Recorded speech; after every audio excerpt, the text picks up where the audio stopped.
Well, hey guys, how's everybody doing? I hope you're well. Everybody's having a great day. I'll just go ahead and apologize in advance for the noise from the fan in the background. It's pretty humid here. It just rained a little while ago and usually makes it so hot and humid you can't half breathe around here. But what we are doing today, I've got this little 170 out to use it. If you're familiar with the channel, you know I picked up a damaged 170 from Stihl dealer.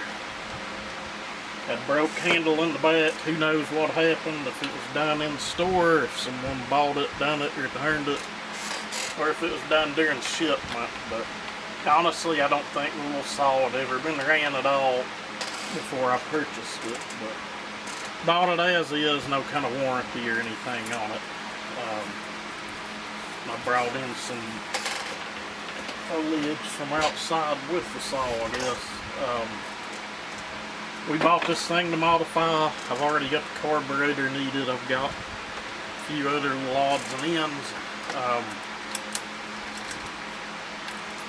We may or may not put a different chain on it. These ain't the best chain in the world. It's, you know, it's semi-chisel. Safety chain that even looks to be semi-skip as well. Really similar to what you'll find on a lot of homeowner grade saws.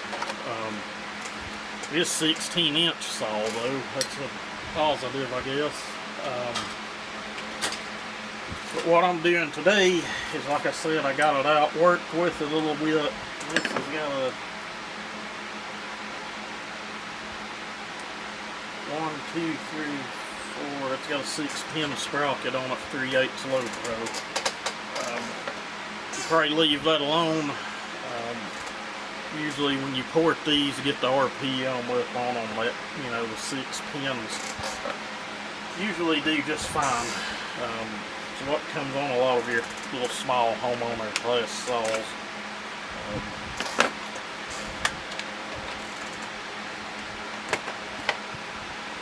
I've never had that cover off. This then we may end up dyeing that black. But anyway, I got it out to use it, and that's when you notice, you know, the broke handle. If you tried to hold it up kind of overhead which you really shouldn't do, but you know, to each their own. Ain't much on the safety police all around YouTube anyway, but it messed with the trigger and the throttle response of the saw. If you got it in too much of a bind, it wouldn't even, you couldn't even throttle the saw up. This had that much stretch in it, but that's what we are going to get into doing here. I've got a new handle for it. It is aftermarket. People wanted as much for a old clapped out, faded out, used one as you could have paid for half of the saw for, and that's no joke.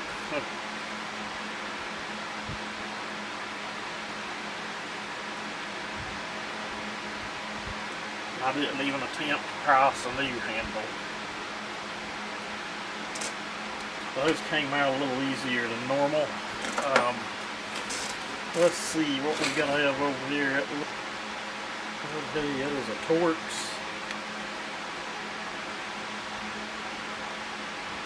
The new handle I bought didn't come with any guts, and I'm thinking that if I take this off,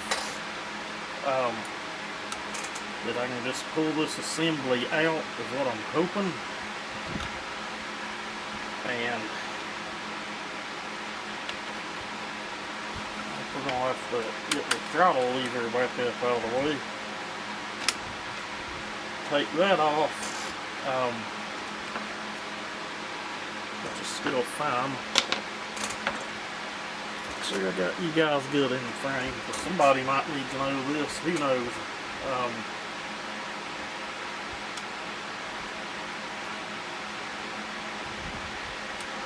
Slide that off. About the same one that's in any other Stihl chainsaw, I think. Your throttle presence lever, or operator presence lever.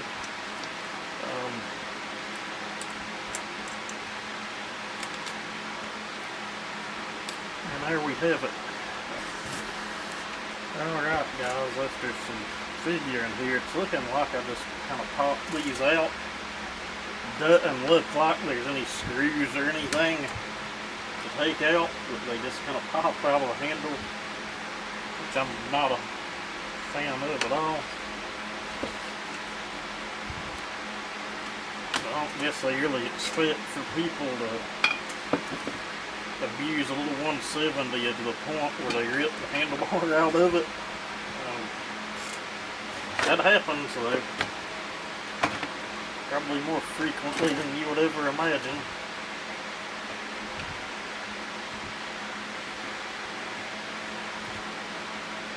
Dang, the 250s at least go in the handle and then mold into the saw.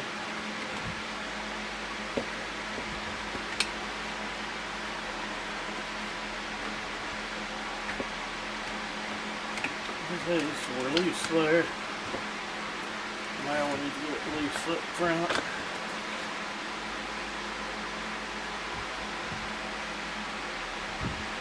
You'd think that one would have a screw in it, but not at all from what I can tell.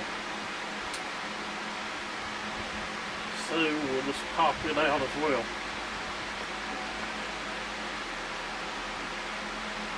We'll pop it out from the saw body.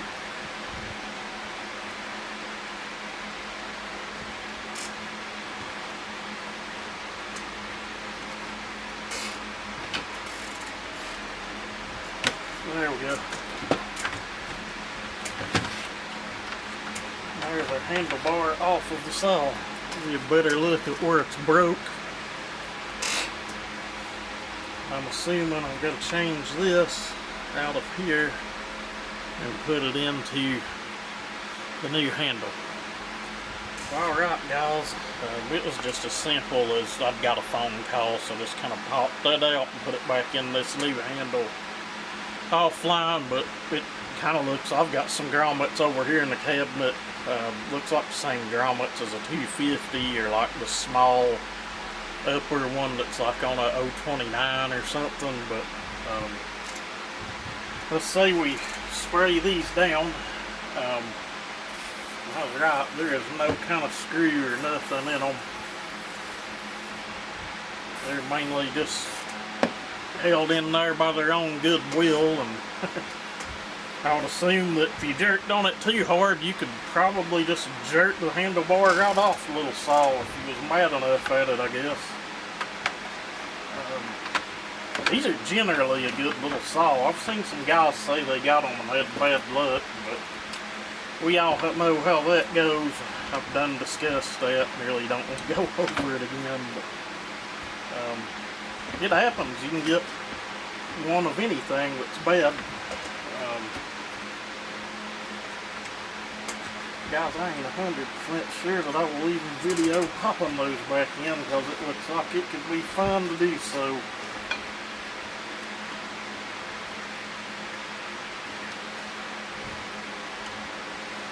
That is a design I am not agreeing with none whatsoever there at all.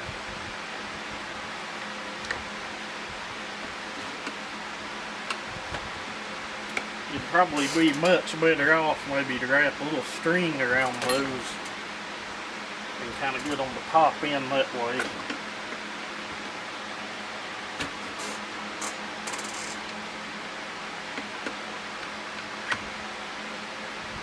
I've got that one halfway in, believe it or not. It's usually going slowly but surely. Top of it's almost in. Maybe if we can work this lower one in some, it might help.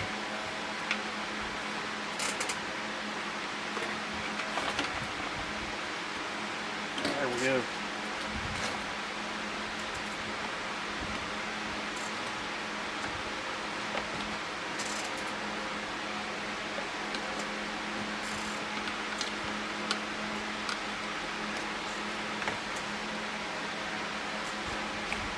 That one's most of the way in, and then when we get this one started, and then its grooves they should go fairly easy after that, because we're most of the way in the notches now. What it is, there's a notch in the bushing, and there's a notch inside of here. And if everything goes as planned, a little bit of working, wiggling, squeezing, and like I said, you'd probably be better off to take like a small piece of string. See, that one's in, that one's in, and get them worked and started in.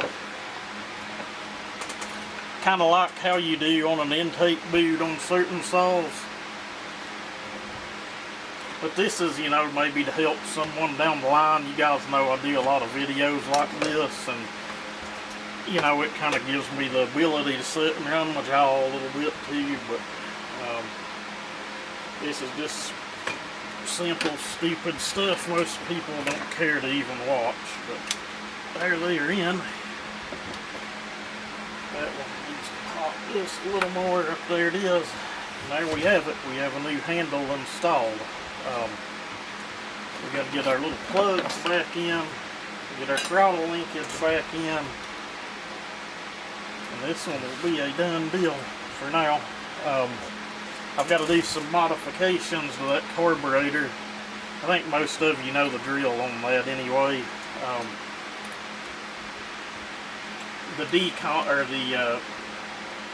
The impulse tube for the 250, which is what that carburetor's for, is in a different location, and sometimes they'll pull some work, but I'm sure not enough. I don't think it's that far out of line to where it just doesn't work at all. I've seen multiple guys do that, and they run, which is kind of crazy. This here's pretty straightforward on your linkage, just like you took it off. Let's see. I'm saying it's straightforward.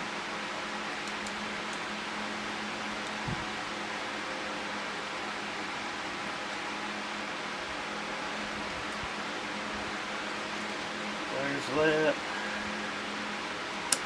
Got it in there. That's working. And on your throttle presence lever, it's always about the same on every Stihl saw. Every one I've ever messed with, I think.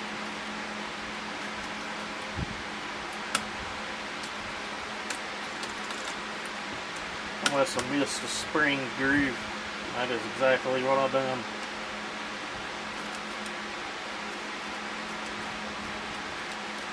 Alright. And we have our cover. I could probably honestly stick the OEM cover back on it. And our two screws. And that may have just had one screw. I think it just had one.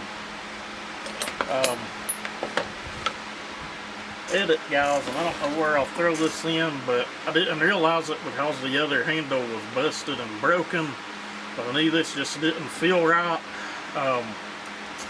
after it done shut the camera off. But there was a second screw, which I would have thought there should have been, up here. And it was, like I said, broken completely out of that other handle. So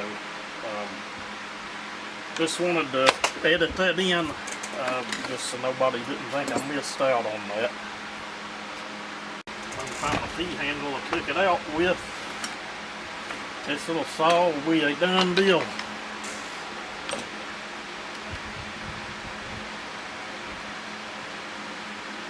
Might have been one more screw up front. No. The one is it. There we have it. We have a new handle installed in our ms170. Set the chain brake, get this back on. They go on a lot easier on and off if you set the saw to full choke.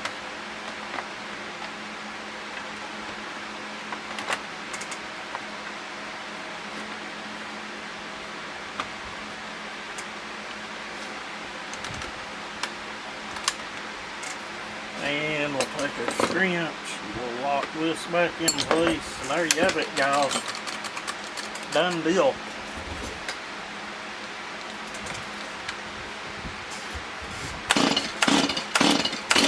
Fourth pull.